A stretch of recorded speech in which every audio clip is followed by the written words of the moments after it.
100세 시대, 우리는 어디로 가야 할까요? 어떤 인생도 존엄하지 않은 인생은 없습니다. 원하든 원치 않든 고령사회에 접어든 우리 사회에서 존엄한 삶의 마무리를 위해 돌봄은 필수가 되었습니다. 발빠르게 진행되어져가는 고령화의 현실이 남일 같지 않은 이유는 결국 그 길로 가야 하게 될 사람이 바로 우리들이 될 수 있기 때문입니다. 베이비붐 시대에 가장 많았던 광고는 바로 산부인과 광고였다고 합니다. 세월이 흘러 베이비부머들이 은퇴할 나이에 접어들자 거리엔 또 다른 광고들이 눈에 띄게 늘어섰습니다.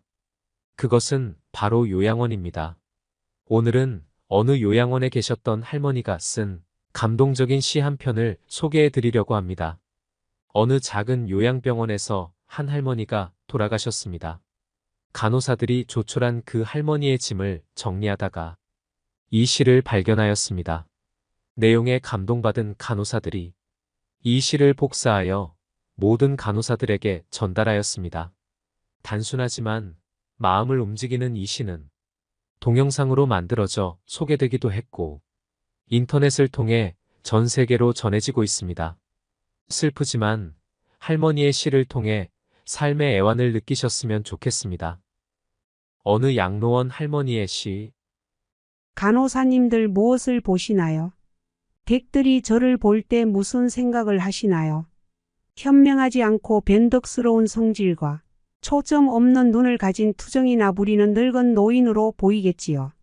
음식을 질질 흘리고 대답을 빨리빨리 못하느냐고 큰 소리로 말할 때면 전 정말 당신들이 조금 더 노력해 주기를 원했습니다. 당신들이 귀찮다고 나를 때리고 함부로 대할 때는 내 마음대로 움직이지 않는 몸뚱이로 저는 정말 용기를 내어 헛손질로나마 싸우고 싶었던 것이랍니다. 댁들이 하는 일도 못 알아차리는 것 같이 보이고 양말이나 신발 한 짝을 항상 잃어버리는 바보 같은 늙은 노인으로 밖에는 안 보였나요? 내가 저항하든 말든 그것은 아무런 상관없다는 듯이 목욕을 시킬 때도 설거지통 그릇만도 못하고 대돌만도 못한 나의 몸뚱이에 눈물도 쏟아냈지만 흐르는 물에 감추어져 당신들 눈에는 안 보였겠지요. 음식을 나누어 먹는 것이 아닌 그냥 먹여주는 댁들의 눈에는 내가 가축보다 못난 노인으로 비추어졌나 봅니다. 댁들은 저를 그런 식으로 생각하나요? 당신들은 저를 정말 그런 식으로 보는 건가요? 제 팔에 든 수많은 멍자국들이 당신들 눈에는 망가진 보라색 도라지 꽃들로 보이던가요? 간호사님들, 그렇다면 이제 눈을 뜨고 그런 식으로 저를 보지 말아주세요. 이 자리에 꼼짝하지 않고 앉아서 나의 의지는 상실되어 댁들이 지시한 대로 행동하고 댁들의 의지대로 먹고 온몸에 멍이 들어도 아픔을 삭혀야 했던 제가 누구인지 말하겠습니다. 제가 10살 어린 아이였을 땐 사랑하는 아버지도 있었고 사랑하는 어머니도 있었고 형제자매들도 있었답니다. 16이 되었을 땐 발에 날개를 달고 이제 곧 사랑할 사람을 만나러 다녔답니다. 20살 땐 평생의 사랑을 지키기로 약속하여 결혼하였고 나의 가슴은 고동쳤답니다. 25살이 되었을 땐 귀여운 어린 자녀들이 생겨났답니다. 당신들도 그런 어린 시절이 있었겠지요. 서로를 안아주고 감싸주는 행복한 가정이었답니다. 40살이 되었을 땐 어리기만 했던 아들, 딸들이 성장해서 집을 떠나게 되었지만 남편은 제 곁에 있어 슬프지 않았답니다. 50살이 되었을 땐 제 자식들은 직장에서 일을 하고 손주를 제 무릎에 안겨주었습니다. 그때 비로소 인생의 맛을 알게 되었답니다. 마침내 어두운 날들이 찾아와 내 옆에 있던 이가 먼저 하늘로 떠나게 되면서 앞으로의 삶을 생각해보니 두려운 마음에 몸이 오싹해졌답니다. 자녀들이 모두 자기의 자식을 키우고 있는 그 모습을 보고 난 내가 알고 있던 지난 날들과 내가 주고받았던 사랑을 한번 떠올려 봤답니다. 저는 이제 늙은이가 되었는데 참으로 우습게도 늙은이를 바보처럼 보이게 만드는 것들을 보면서 세월은 참으로 잔인한 것 같다는 생각을 해봤답니다. 몸은 망가지고 우아함과 활기는 떠나버렸고 한때는 마음이었던 것들이 이제는 무딘 돌이 되어버렸답니다. 시체와도 같은 이 늙은이 속에는 아직도 어린애 같은 마음은 살아있어. 가끔씩은 다 망가진 이 가슴도 부풀어 오르는 때가 있답니다. 좋아하는 사람이 생겨 젊은 시절처럼 사랑도 하고 싶다는 꿈도 꾸어본답니다. 즐거웠던 일들을 기억해보고 고통스럽던 일들도 떠올려보면서 저는 지금 다시 한번 용기를 내어 삶을 사랑하며 살아가려 합니다. 너무 짧고 빨리 지나간 지난 날들을 생각하면서 영원한 것은 아무것도 없다는 엄연한 현실을 받아들이기로 했답니다. 이제 사람들이여 눈을 떠보십시오. 투정이나 부리는 늙은이로만 보지 말고 좀 더 자세히 나를 봐주세요. 당신의 아버지는 아니나 아버지일 수도 있고 당신의 어머니는 아니나 어머니일 수도 있습니다. 그냥 가축에게 모이를 주듯 하지 마세요. 그냥 먹고 싶습니다. 멍들게 하지 마세요. 가슴 속에 멍을 안고 떠나지 않게 해주세요. 사는 동안에 하나뿐인 나의 간절한 소망입니다.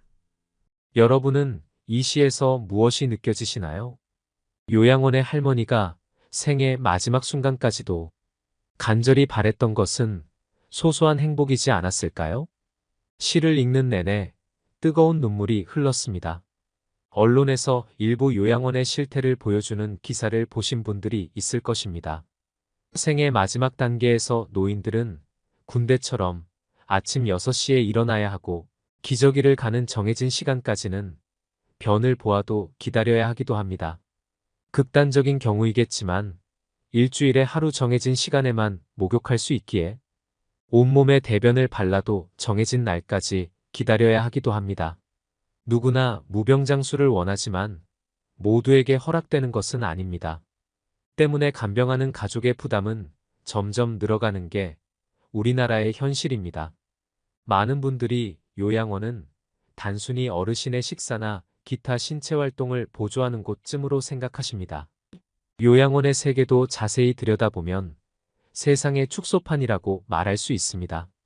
실제 아직까지 국내 다수의 요양원은 고령화에 대한 대처가 다른 선진국에 비해 미흡하여 만족스럽지 못한 서비스를 제공하기도 합니다. 하지만 나이가 들었다고 해서 삶의 공간과 질이 낙후되어도 되는 것은 아닙니다. 오히려 어르신들의 신체적 특징에 맞춰 설계되고 건축된 공간에서 편안한 황혼의 삶을 제공해 드려야 하는 것이 앞으로 지향해야 할 국내 요양원의 모습일 것입니다. 이렇듯 요양원이 이상적인 돌봄과는 괴리가 크지만 그렇다고 꼭 집이 더 나은 것은 아닙니다. 돌보는 이나 거주지의 상황이 열악하다면 부족하나마 시설이 오히려 나을 수도 있습니다. 보통 집에 있는 가족들이 어르신을 보살피다가 더 이상 보살필 수 없는 상황이 되어서야 눈물을 머금고 요양원으로 보내는 경우가 대부분입니다. 그래도 일반적으로 노인들에게 편안하고 익숙한 곳은 집입니다. 노인들은 개인 사생활이 제한되는 단체 생활을 힘들어합니다. 필요한 돌봄과 의학적 처치가 충분히 가능하다면 집이 더 좋다는 데에는 이견의 여지가 별로 없습니다. 생의 마지막을 보내면서 기적 같은 하루하루를 살아가는 어르신들, 그 어르신들의 기적을 마주하면서 함께 아름다운 마무리를 위해 애쓰는 보호자들, 그럼에도 아직 사회적 개선이 안 되는 현실이 참 암담하고 씁쓸합니다. 우리 사회에서 요양보호는 새로운 키워드가 되었습니다. 제2의 직업으로 요양보호사를 준비하는 사람도 늘었습니다. 그러나 요양시설과 피요양인, 그의 자식들, 그리고 요양보호사에 대한 사회적 인식은 제자리 걸음을 하고 있습니다. 현대판 고려장이라는 인식 말입니다. 사회가 고도화될수록 요양보호의 확대는 불가피한 면이 있습니다. 분명 열악한 환경에서도 어르신들의 기적 같은 하루하루를 위해 지금도 고군분투하고 있는 요양보호사분들도 많을 거라고 생각됩니다. 더불어 열악한 요양보호사의 처우 또한 사회적으로 해결되어야 하는 문제점입니다. 이러한 요양보호의 복합적인 문제를 사회 밖으로 밀어내기보다 오히려 더 섬세하게 껴안아야 한다고 생각합니다. 현대 노인의 4가지 고통을 질병, 고통, 빈곤, 무위로 정의하고 아프신 어르신들을 위한 서비스에서 나아가 건강한 어르신들을 위한 사회적인 구조를 형성하는 것이 중요하다고 생각합니다. 그렇다면 노후를 잘 살아가기 위한 방법에는 어떤 것들이 있을까요? 법륜 스님이 전하는 노후를 잘 살아가기 위한 지혜에 관해 이야기를 더 해보겠습니다. 첫 번째, 여유가 있어야 합니다. 젊을 때는 깐깐했다가도 노년에는 너그럽게 베풀 줄 알아야 하고, 말이 많다가도 침묵할 줄 알아야 하고, 간섭하다가도 물끄러미 봐줄 줄도 알아야 합니다. 나이 들어 건강이 나빠져도 눈이라도 보여서 다행이다 생각하고, 내일 죽어도 좋다 하며 내려놓을 줄 알아야 합니다. 지금의 50대, 60대는 청춘이라는 말이 있을 정도로 젊은 나이에 속하게 되었습니다. 60 청년이라는 말에 너무 집착해서 과하게 무언가를 벌리려고 하고 과도하게 욕심을 부리는 것은 나이를 역행하는 행동일 수 있습니다. 삶의 연륜에 따른 여유도 느껴져야 하고 나서지 말아야 할 자리에선 침묵할 줄도 알아야 제대로 나이를 먹는 것입니다. 두 번째, 욕심을 부리면 안 됩니다. 젊을 때는 과욕해도 금방 몸이 낫는데 늙어서 욕심 부리면 늙음이 재촉이 됩니다. 그러니 아무리 음식이 맛있어도 과식하지 말고 술이 좋아도 과음하지 말고 바빠도 과로하면 안 됩니다. 하루 8시간 일하다가도 7시간, 6시간 줄여나가야 합니다. 어떻게 욕심을 내려놓을 수 있나요? 법륜 스님은 이렇게 말씀하십니다. 그냥 놔라. 뜨거운 황금을 잡고 있으면서 뜨겁다고 말하는 것과 같습니다. 자기가 좋다고 잡고 있으면서 놓고 싶다고 말하는 것과 같습니다. 사실 놓고 싶지 않다는 것입니다. 손도 안 대고 코를 풀고 싶은 마음입니다. 그만큼 욕심은 사악한 괴물과도 같습니다. 놓자니 아깝고 잡자니 괴롭습니다. 세 번째, 남을 도울 줄 알아야 합니다. 젊을 때는 재능을 팔아 돈을 벌었는데 이제는 강의도 무료로 하고 봉사도 하면서 나보다는 다른 사람을 빛나게 해주는 것이 보람이 되는 노년의 삶입니다. 우리는 인생을 살아가면서 자신을 위해 투자하고 스스로를 아끼면서 행복하고자 노력합니다. 그런데 행복은 자신만을 아끼면서 살아가는 것으론 반쪽에 불과합니다. 자신의 행복감은 대상과의 관계에 특히 어려운 사람들에게 나의 사랑을 전달할 때 극대화됩니다. 방법은 자신에게 맞는 방식으로 감당할 수 있는 만큼만 하면 됩니다. 이는 부메랑이 되어 자신에게 돌아올 것이고 오히려 더 행복감을 느낄 것입니다. 네 번째, 건강해야 합니다. 노년을 더욱 건강하게 보내기 위해서는 평소 본인의 건강을 수시로 체크해야만 합니다. 나이가 들면 신체가 섭취한 음식에서 필요한 영양소를 흡수하는 부분에 어려움이 생기기 시작합니다. 때문에 미리미리 단백질과 관련된 음식을 잘 챙겨 먹는 것이 좋습니다. 다양한 질환에 대해 예방을 위해서는 규칙적인 운동과 꾸준한 식단 조절이 가장 중요합니다. 또 일상생활에서도 다양한 일을 하는 것이 곧 정신적으로도 건강해질 수 있는 방법입니다. 새로운 것을 접하게 되면 배움에 대한 열정이나 도전의식을 고취시켜 신체적, 정신적으로 큰 도움이 됩니다. 노년 생활에 활력을 불어넣어줄 또 하나의 활동이라면 봉사활동을 들 수 있습니다.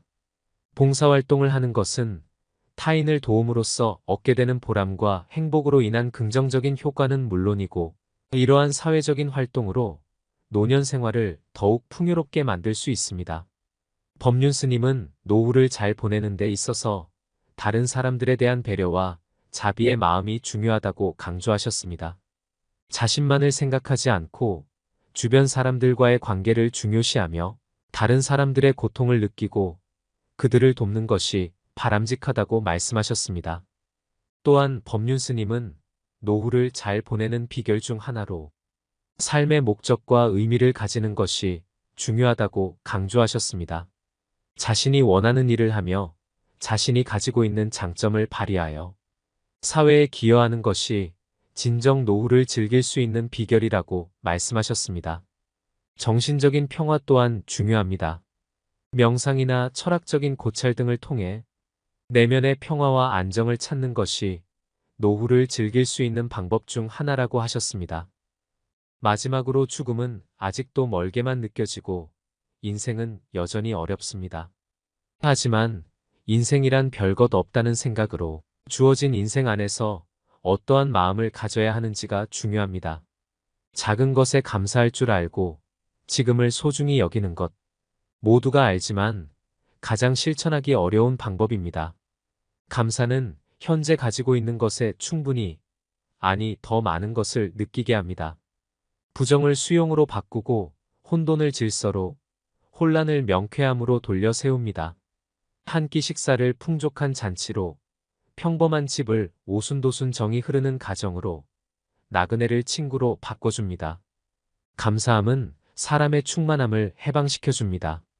더불어 감사하는 마음은 과거에 뿌리를 두고 오늘 나에게 평화를 가져다 주며 멋진 내일을 열어줍니다. 법륜 스님의 지혜의 말씀을 마음속에 새기며 행복한 노후를 보내기 위해 어떻게 해야 될지 생각해보는 하루를 보내셨으면 좋겠습니다. 오늘도 노후의 지혜와 함께 해주셔서 감사드립니다. 황금빛으로 무르익어가는 여러분의 지혜로운 인생을 언제나 응원합니다. 평생을 키워주신 부모님의 노쇠함을 살갗으로 느끼며 이제는 노령연금 받을 나이가 훌쩍 넘은 아버지, 완연히 70대 중반으로 접어든 어머니의 딸로서 노후 생활이 더 이상 먼 얘기가 아니게 되었습니다. 부모님의 기력은 갈수록 약해지고 기억력은 더 없어지는 것이 하루하루 갈수록 표시가 납니다. 우리 부모님뿐만 아니라 친구들 얘기만 들어도 그렇습니다. 세월의 언덕에서 황혼의 삶을 이어가는 부모들은 주문을 외우듯 혼잣말을 한다고 합니다. 살아있어 미안하다. 놀고 있어 미안하다. 내가 빨리 죽어야 되는데. 부모들은 자식들에게 오히려 짐이 될까 노심초사하지만 부모의 노후 생활에 대해 진지하게 고민하고 걱정하는 자식들은 드뭅니다. 100세 시대라고 하지만 건강 수명은 그다지 늘지 않아 알고 보면 참으로 가슴 아픈 인생입니다. 요즘은 60 청춘이라는 말도 있지만 젊을 때부터 자식 뒷바라지 하느라 고생만 하다 늙으신 부모들은 환갑을 넘기는 순간 체력이 급격하게 저하됩니다. 평생 일만 하다 평안한 노후를 보낼 때쯤엔 이미 늙고 병들어 안 아픈 곳이 없고 병원을 내 집처럼 드나들어야 합니다. 결국 기대 수명이 높아지면서 부모 간병이 새로운 부담이 되고 있습니다. 문제는 배우자를 먼저 보내고 혼자 남으면 자식들은 먹고 살기 바쁘니 잘 챙겨드리기 어려운 현실입니다. 물론 자녀들에게 해가 되기 싫어 자발적으로 요양원에 가겠다고 하는 부모들도 있지만 대부분은 본인 의지와는 상관없이 요양원이나 요양병원으로 떠밀려 갑니다. 요양원에 입소하는 부모들의 사연은 구구절절합니다. 주민등록 또한 요양원으로 옮겨왔지만 우편물이 오면 내 집에다 가져다 두시라고 합니다. 돌아갈 집이 없다는 것도 아실 텐데 그렇게라도 위안을 받고 싶어 하는 듯합니다. 집 텃밭에 풀도 뽑아주고 기초연금도 타러 가야 한다며 당신들은 할 일이 많아 바쁘다고 하십니다. 오늘 내일 가야 한다며 작은 가방을 옆구리에 끼고 복도를 서성입니다. 하지만 부모들의 거처는 요양원입니다. 부모 마음은 자식 감싸기 바쁘지만 요양원에 부모님을 맡긴 후 본인 부담금조차 내지 않고 전화 연락조차 두절인 자식도 있습니다. 전세든 월세든 남겨진 보증금 욕심으로 형제들끼리 아귀 다툼도 벌입니다. 각종 할부금과 전화도 부모님 앞으로 돼 있지만 자식이 나 몰라라 해 입혀주고 먹여주고 키워준 부모를 신용불량자로 만듭니다. 참 좋은 우리나라 복지를 악용합니다. 정작 누구를 위한 복지이기에 인생 말년에 자식의 이용물이 돼야 하는지 묻고 싶습니다. 그런 것도 모르고 한 어르신은 빨간 고추 따서 햇볕에 말려서 이 자식, 저 자식에게 보내줘야 할 텐데라고 말씀하십니다.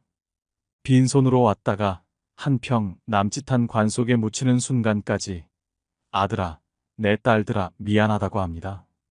부모들은 무엇이 자식에게 그토록 미안할까? 많은 돈, 번듯한 건물이라도 남겨주지 못한 못난 부모가 돼서 미안하다고 하실까요? 대부분의 사람들은 노후를 요양원에서 보내길 원하지 않습니다. 하지만 초고령화 사회로 접어들면서 부모님뿐 아니라 미래의 나 또한 요양원이나 요양병원, 실버타운 가운데 어딘가로 갈 가능성이 큰 시대가 됐습니다. 누구든지 피해가기 힘든 현실적인 문제가 됐다는 의미입니다. 오늘은 요양병원에 근무하는 어느 의사 선생님의 글을 먼저 소개해드리겠습니다. 영상을 끝까지 보시고 주변 분들에게도 공유하셔서 부모님의 사랑과 삶의 애환을 느끼셨으면 좋겠습니다. 요양병원에 면회 와서 서서 있는 가족 위치를 보면 촌수가 딱 나온다. 침대 옆에 바싹붙어 눈물 콧물 흘리면서 이것저것 챙기는 여자는 딸이다. 그 옆에 뻘쭘하게 서 있는 남자는 사위다. 문간쯤에 서서 먼 산 보고 있는 사내는 아들이다. 복도에서 휴대폰 만지작거리고 있는 여자는 며느리다. 요양병원에 장기 입원하고 있는 부모를 그래도 이따금씩 찾아가서 살뜰히 보살피며 준비해온 밥이며 반찬이며 떠먹이는 자식은 딸이다. 아들놈들은 침대 모서리에 잠시 걸터 앉아 딸이 사다 놓은 음료수 하나 까먹고 이내 사라진다. 아들이 무슨 신주단지라도 되듯이 아들 원하며 금지옥엽 키워놓은 벌을 늙어서 받는 것이다. 딸 하나 열아들 부럽지 않는 세상인 것을 그때는 몰랐다. 오늘도 우리의 미래가 될 수많은 그들이 창살 없는 감옥에서 의미 없는 삶을 연명하며 희망 없는 하루하루를 보내고 있다. 그들도 자신의 말로가 그렇게 될 줄은 전혀 몰랐을 것이다. 자신과는 절대 상관이 없는 이야기라고 믿고 싶겠지만 그것은 희망사항일 뿐 결코 남의 이야기가 아니다. 우리는 나이가 들고 서서히 정신이 빠져나가면 어린애처럼 속이 없어지고 결국 원하건 원치 않건 자식이 있건 없건 마누라나 남편이 있건 없건 돈이 있건 없건 잘 살았건 잘못 살았건 세상 감투를 썼건 못 썼건 잘났건 못났건 대부분 요양원이나 요양병원에서 생의 마지막을 보내게 된다. 그곳은 자기가 가고 싶다고 해서 갈 수 있는 것도 가기 싫다고 해서 안 가는 곳도 아니다. 늙고 병들고 정신이 혼미해져서 자식들과의 대화가 단절되기 시작하면 갈 곳은 그곳밖에 없다. 산 사람들은 살아야 하니까 두고 보면 안다. 그래도 어쩌랴? 내 정신 가지고 사는 동안에라도 맛있는 거 먹고 가고 싶은 곳 가보고 보고 싶은 것 보고 하고 싶은 것 하면서 즐겁고 재미있게 살아야지. 기적 같은 세상을 헛되이 보낼 수는 없지 않겠는가. 부모님의 슬픈 얼굴을 자세히 들여다보는 자식들이 얼마나 될까요? 물론 현실적인 어려움 때문에 어쩔 수 없어서 애써 외면하고 모른 척하며 가슴이 무너지는 경우도 많을 것입니다. 눈을 마주치지 못하는 자식들 앞에서 부모님은 슬픔을 드러내지 않으려 애쓰고 굳은 얼굴에 미소를 짓게 하려고 노력합니다.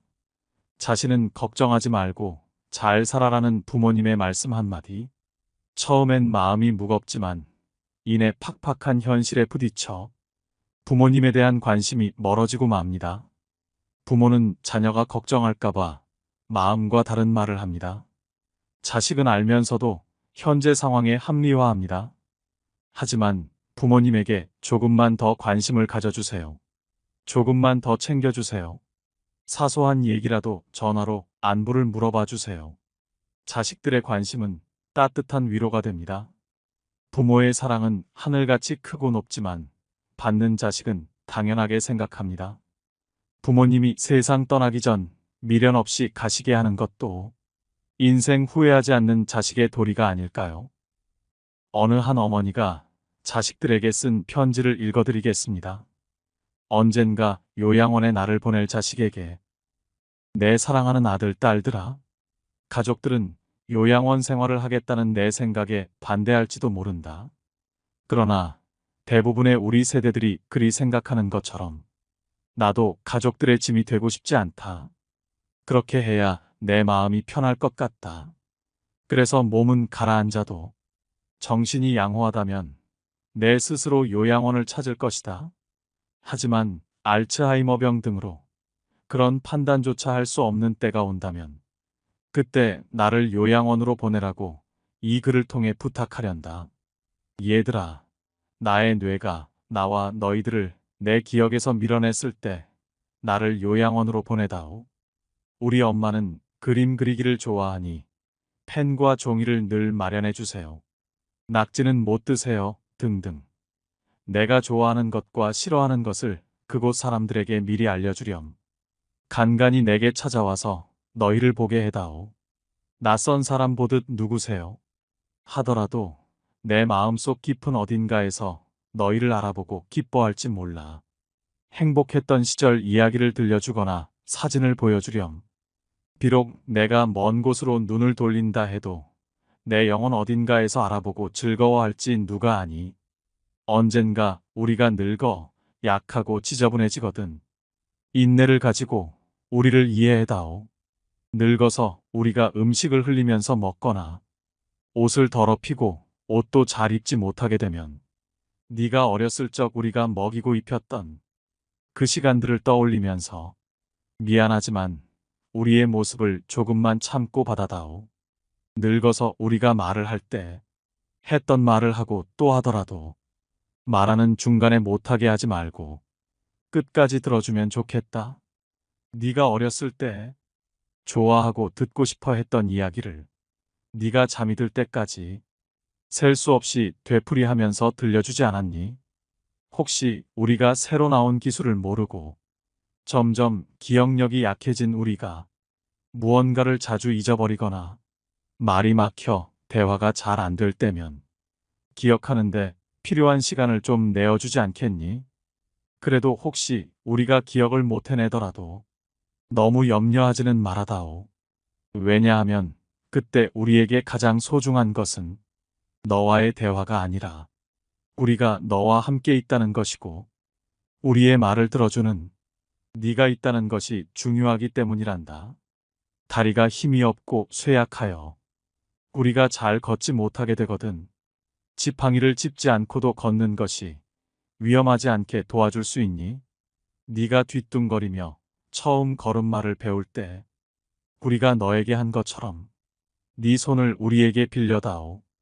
비록 우리가 너를 키우면서 많은 실수를 했어도 우리는 부모로서 줄 수 있는 가장 좋은 것들과 부모로서 보여줄 수 있는 가장 좋은 삶을 너에게 보여주려고 최선을 다했다는 것을 언젠가는 너도 깨닫게 될 것이다. 사랑한다. 내 사랑하는 아들, 딸들아. 네가 어디에 있든지 무엇을 하든지 너를 사랑하고 너의 모든 것을 사랑한단다. 여러분은 할머니의 글을 읽고 어떤 생각이 드셨나요? 놀랍게도 치매 환자들이 자신을 잃어가는 와중에 본능적으로 지키려고 하는 것이 있다고 합니다. 바로 마음입니다. 오랜 시간 함께 해온 자식을 향한 애틋한 마음. 자신의 이름도 기억하지 못하지만 출산한 딸에게는 미역국을 끓여서 먹이고 싶은 엄마의 마음처럼 기억은 사라졌어도 사랑하고 걱정하는 마음은 그대로 남는다고 합니다. 마음 한편에 존재하고는 있지만 딸 아들 내외가 나를 보러 안 오지 않을까, 나를 영영 잊는 건 아닐까 하고 존재하지 않는 사람이 돼버릴 것에 대한 두려움을 가진 채로 살아갑니다. 실제로 요양원에 들어오는 순간 바깥 세상과 단절된다고 합니다. 자주 오겠다는 자식들은 연락조차 없고 하루 종일 창문만 바라보며 자식들만 기다립니다. 요양원에 근무하는 친구의 말로는 애타게 기다리는 어르신들 자녀에게 간호사들이 부모님들이 많이 찾으신다고 전화라도 하면 부모가 죽으면 연락하라는 말만 남기는 사람도 있다고 합니다. 또 어르신들은 약한 치아 때문에 떡이나 포도 같은 과일은 질식사의 위험이 있어 자녀분들에게 간식류를 극히 제한한다고 합니다. 그럼에도 불구하고 우리 부모님은 그런 거 상관없이 잘 드신다며 제안한 간식을 기어코 보낸다고도 합니다. 그 이야기를 들으면서도 이게 정말인가 하고 제 귀를 의심했습니다. 조금 더 부모를 들여다보고 조금만 눈을 돌려서 인간다운 모습을 잃어가는 와중에도 부단히 살아내기 위해 노력하는 부모들이 있음을 알아줘야 합니다. 다음 소개해드릴 글은 우리의 아버지에 대한 애환이 담긴 글입니다. 아버지는 울 장소가 없어 슬픈 사람입니다. 아버지란 누구인가? 아버지란 기분이 좋을 때 헛기침을 하고 겁날 때 너털 웃음을 웃는 사람이다. 아버지란 자기가 기대한 만큼 아들, 딸의 학교 성적이 좋지 않을 때 괜찮아, 괜찮아 하면서도 속으로는 몹시 화가 나는 사람이다. 아버지의 마음은 먹지를 한 유리로 되어 있다. 그래서 잘 깨지기도 하면서 속은 잘 보이지 않는다. 아버지란 울 장소가 없어서 슬픈 사람이다. 아버지가 아침 식탁에서 급하게 일어나서 가는 곳은 즐거운 일만 기다리고 있는 것은 아니다. 아버지는 머리가 3개 달린 용과 싸우러 나간다. 그것은 피로와 일과 직장 상사에게 받는 스트레스다. 아버지란 내가 아버지 노릇을 하고 있나? 내가 정말 아버지다운가? 하는 자책을 매일 하는 사람이다. 아버지란 자식을 결혼시킬 때 한없이 울면서도 얼굴에는 웃음을 나타내는 사람이다. 아들, 딸이 밤늦게 돌아올 때에는 어머니는 10번 걱정하는 말을 하지만 아버지는 10번 현관문을 쳐다본다. 아버지의 최고 자랑은 자식들이 남들에게 칭찬받을 때이다. 아버지가 가장 꺼림칙한 속담이 있다. 그것은 가장 좋은 교훈은 선수 모범을 보이는 것이다라는 속담. 아버지는 늘 자식들한테 그럴듯한 교훈을 하면서도 정작 자신이 모범을 보이지 못하기 때문에 이 점에 있어서 미안하게 생각도 하고 남모르는 콤플렉스도 가지고 있다. 아버지는 이중적인 태도를 곧잘 취한다. 이유는 아들, 딸이 나를 닮아 주었으면 하고 생각하면서도 나를 닮지 않아 주었으면 하는 생각을 동시에 하기 때문이다. 아버지에 대한 생각은 나이에 따라 달라진다. 그러나 그대가 지금 몇 살이든 아버지에 대한 현재의 생각이 최종적이라고 생각하지 말라. 4살 때 아빠는 무엇이나 할 수 있다. 7살 때 아빠는 아는 것이 정말 많다. 8살 때 아빠와 선생님 중 누가 더 높을까? 12세 때 아빠는 모르는 것이 많다. 14세 때 우리 아버지는 세대 차이가 난다. 25세 때 아버지를 이해하기는 하지만 기성세대는 같습니다. 30세 때 아버지의 의견도 일리가 있죠. 40세 때 여보, 이 일을 결정하기 전에 아버지의 의견을 들어봅시다. 50세 때 아버님은 훌륭한 분이셨어. 60세 때 아버지께서 살아계셨다면 꼭 조언을 들었을 텐데. 아버지란 돌아가신 뒤에도 두고두고 그 말씀이 생각나는 사람이다. 아버지란 돌아가신 후에야 보고 싶은 사람이다. 아버지는 결코 무관심한 사람이 아니다. 아버지가 무관심한 것처럼 보이는 것은 체면과 자존심과 미안함 같은 것이 어우러져서 그 마음을 쉽게 나타내지 못하기 때문이다. 아버지의 웃음은 어머니의 웃음보다 2배쯤 농도가 진하다. 울음은 10배쯤 될 것이다. 아들, 딸들은 아버지의 수입이 적은 것이나 지위가 높지 못한 것에 대하여 불만이 있지만 아버지는 그런 마음에 속으로만 온다. 아버지는 가정에서 어른 인체해야 하지만 친한 친구나 마음이 통하는 사람을 만나면 소년이 된다. 아버지는 어머니 앞에서 기도는 안 하지만 혼자 차를 운전하면서는 큰 소리로 기도도 하고 누구인가에게 의지한다. 어머니의 가슴은 봄과 여름을 왔다 갔다 하지만 아버지의 가슴은 가을과 겨울을 오고 간다.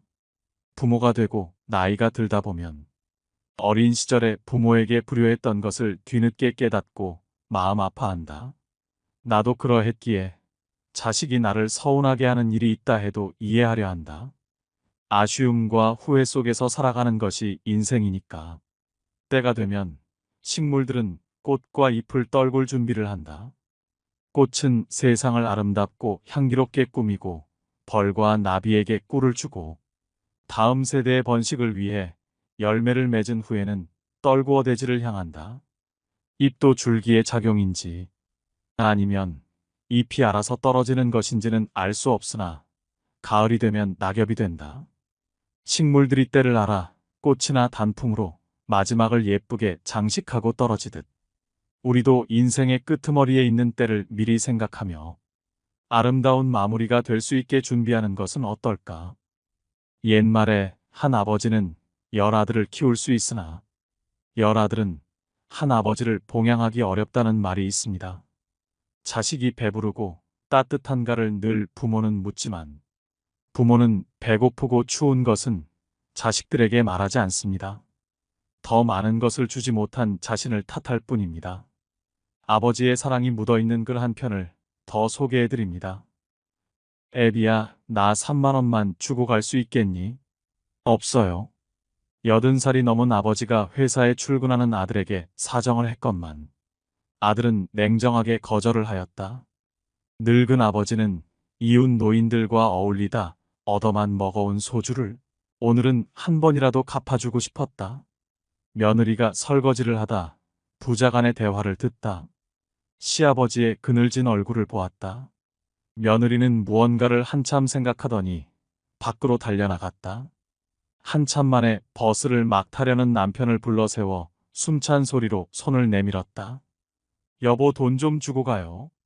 뭐하게? 애들 옷도 사입히고 저 오늘 동창 계모임도 있어요. 며느리는 지갑에서 5만 원 가량을 꺼내 헤아리며 담뱃값이, 차값이, 대포값이 어쩌니 하는 남편 지갑을 빼앗아 차비만 쥐어주고 집으로 돌아왔다. 그리고는 아파트 베란다에 기대 밖을 바라보는 시아버지께 돈을 몽땅 내밀었다. 아버님, 이 돈으로 드시고 싶은 소주도 잡수시고 친구분들도 오랜만에 대접해드리세요. 시아버지는 며느리가 고마웠지만 선뜻 받을 수 없었다. 너네 살기도 넉넉치 않은데 괜찮다? 애들 맛있는 거 사주거라. 며느리는 대답도 듣는 둥 마는 둥 돈을 탁자에 놓아드리고 서둘러 방문을 닫았다. 그날 밤 남편이 퇴근하고 돌아왔다. 씻지도 않고 노는 애들을 보고 왜 애들 좀 씻기지 이렇게 더럽냐? 고 말했다. 그 이튿날도 또 그 다음 날도 애들 꼴은 더러워져 가고 있었다. 새까만 손등이며 며칠 전까지만 해도 반들해하던 애들이 거짓꼴로 변해갔다. 남편은 화를 벌컥 내어 고함을 쳤다. 여편 내가 하루 종일 뭐 하길래 애들 꼴을 저렇게 만들어놔. 남편의 화난 소리를 듣고 있던 아내가 눈에 핏줄기가 서서는 화를 내며 남편에게 소리를 질렀다. 저 애들을 곱게 키워봐야 뭐해요? 당신이 아버지께 돈 3만 원도 냉정하게 거절하는데 우리 애들도 우리가 늙어서 3만 원 달래면 안 줄 거 아니에요? 그런데 뭐 때문에 애들을 사랑으로 키우라고 해요? 아내의 말에 남편은 말을 잇지 못했다. 한참 후 멍하니 서 있던 아들은 최면에서 풀린 듯 늙은 아버지의 방문을 조심스레 열었다.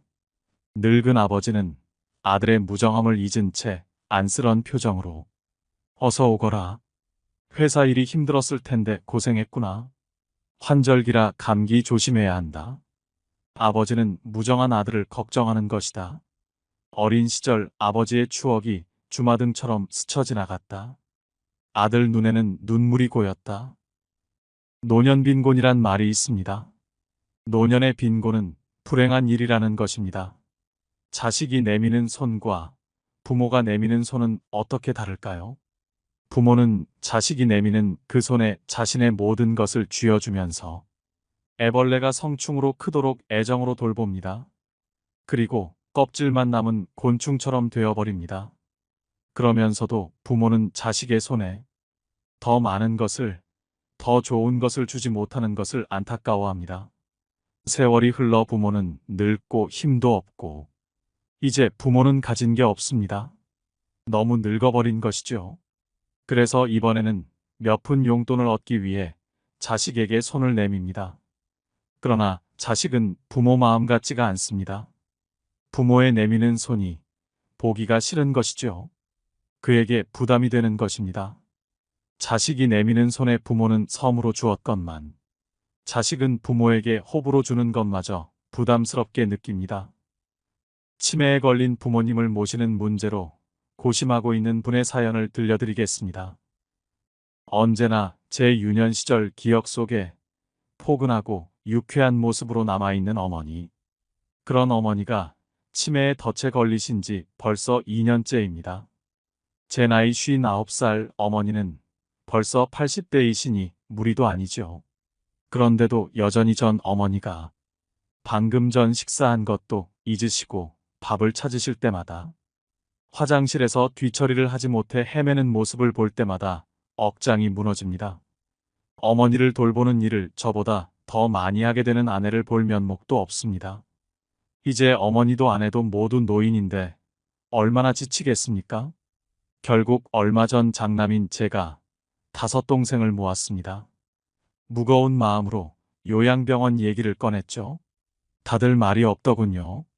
내심 제가 계속 어머니를 모시길 바라는 눈치였어요. 그래도 저희 가족이 고생을 하니까 차마 말은 못하고 어떡하지 걱정만 하더군요. 결국 아무런 결론을 내리지 못했습니다. 동생들에게 어렵게 말은 꺼냈지만 저도 사실 결정이 바로 서진 않습니다. 어머니가 우리를 어떻게 키웠는데 요양병원이라니요. 이런 불효자가 있을까요? 하지만 매일 마주하는 현실이 너무 어렵습니다. 저는 어떻게 해야 할까요? 이와 같은 고민을 안고 사는 가정은 더 이상 소수가 아닙니다.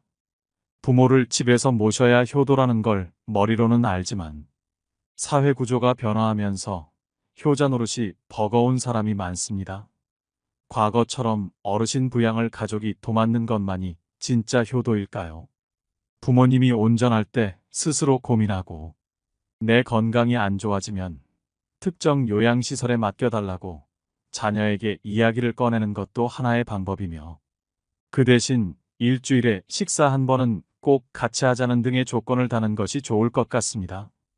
부모님 부양 방식에 대한 결정을 내리기까지 가족 내 눈치 싸움도 적지 않은 만큼 분란을 줄이기 위해 이견을 조율할 조정자를 결정할 필요도 있습니다. 상황이 나빠지기 전에 가족이 미리 협의하고 필요하다면 주 보호자를 정해 그 사람에게 결정의 정권을 맡기는 것도 좋은 방법입니다. 어쩔 수 없이 요양원이나 요양병원에 장기 입원하고 있는 부모님은 가족에 대한 그리움과 고독이 가득하실 것입니다. 마지막으로 자주 찾아가서 살뜰히 보살피고 부모님과 소통하는 삶의 지혜를 느끼시는데 도움이 되는 좋은 글을 소개해 드리겠습니다. 몇 년 전 일이다. 나와 같은 병실에 80세가 넘으신 할아버지가 계셨다. 할아버지의 병은 깊었다. 할머니는 성경을 읽으며 지극정성으로 할아버지 곁을 지켰다. 아침 저녁으로 할아버지 가족들이 병실을 다녀갔다. 네 아버지 이번엔 못 일어나신다. 이젠 화장실 걸음도 못 하신다.